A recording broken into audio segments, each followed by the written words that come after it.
the grass is always greener. Grass is always greener on the other side. Yeah, always. Yeah, and I think that's and it's very hard not to look, right? It's not hard not to look in your neighbor's yard. Oh, it's so much greener than mine. So I think that's the nature of us as humans, that we're social animals and we engage in these social comparisons constantly. And it's unrealistic to expect us not to do it. So I think we have to understand how it works, and can we use it to help people as opposed to cause people misery. Yeah.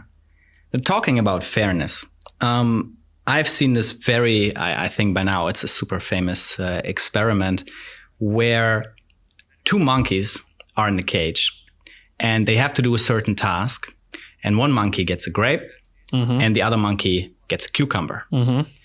So what happens, I mean, whoever has not seen that video, don't worry, it's going to be in the show notes. I'm not going to say the link out now. You can just go to the show notes and then watch it. But what basically happens is, so it starts off with those two monkeys doing that task, and they can also see each other, right? And that's key. And that's key. Yeah, that's key. They can see each other.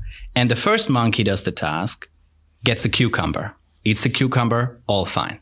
Second monkey does the task, gets the cucumber, eats the cucumber, all fine.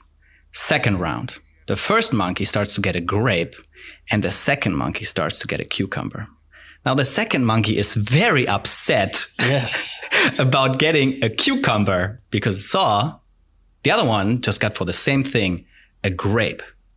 So given that experiment, and they did plenty of variations with that, it looks like that the concept of fairness does not seem to be a particularly only human thing.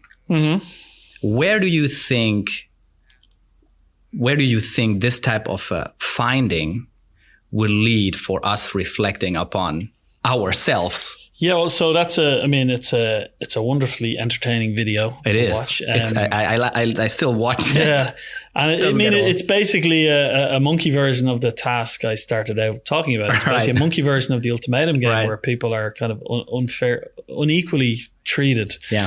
When the norm or the perception is that they'll be treated the same way. So what I think it shows, the fundamental nature of this a feeling or state that we're kind of hardwired to object to unfairness. And we've a fairly sophisticated sense of what unfairness is. So it's not necessarily that we don't get the same thing, but it's that we're being treated worse than somebody else when we should be treated the same way. I mean, we've done some experiments in children with similar tasks where they're dividing candy between them, and you see similar findings. So it's something that is present early on. It seems to be present in primates. And so I think that shows us that it's a pretty important principle of how we evaluate others' behavior towards us and how we make decisions often. Right. No, for me, this was, when I saw that video, I just couldn't believe it. It was, because this is something normally not talked about so much. Yeah, no, there's been, I think recently there's quite a bit of interesting work now on these kind of primate social behavior. And, there has been work obviously on primate social interaction and things like hierarchies within primate groups and so on. Looking at social decision-making has been a more recent avenue of research where people have looked at how primates, say, cooperate. Also rodents now, there's some work looking at, say, unfairness and inequality in rodents. So I think people are understanding it maybe a lot more fundamental than we think. From our early work in this, one I think interesting contribution of the brain part is that the areas that we found in the brain that were sensitive to unfairness, one was an area called the anterior insula. And this was particularly interesting to us at the time because up until then, people had seen involvement of the anterior insula in quite different kind of processes. And these were processes involved in very sensory discomfort. So, for example, if I was to poke you with a stick or, set fire to you or make you hungry or make you thirsty, you would see activation. Often pain or physical discomfort or stress or negative affect, basically.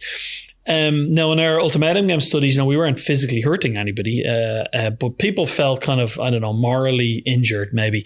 And it was interesting to us that we saw the same area involved as had been shown in these much more physical, sensory, negative affective states. And so it also gets us thinking that, maybe these are quite primary emotions or motivations. They're not necessarily kind of sophisticated cognitive representations, but they may be, we may be quite, at a very basic level, we respond to things like inequality and unfairness.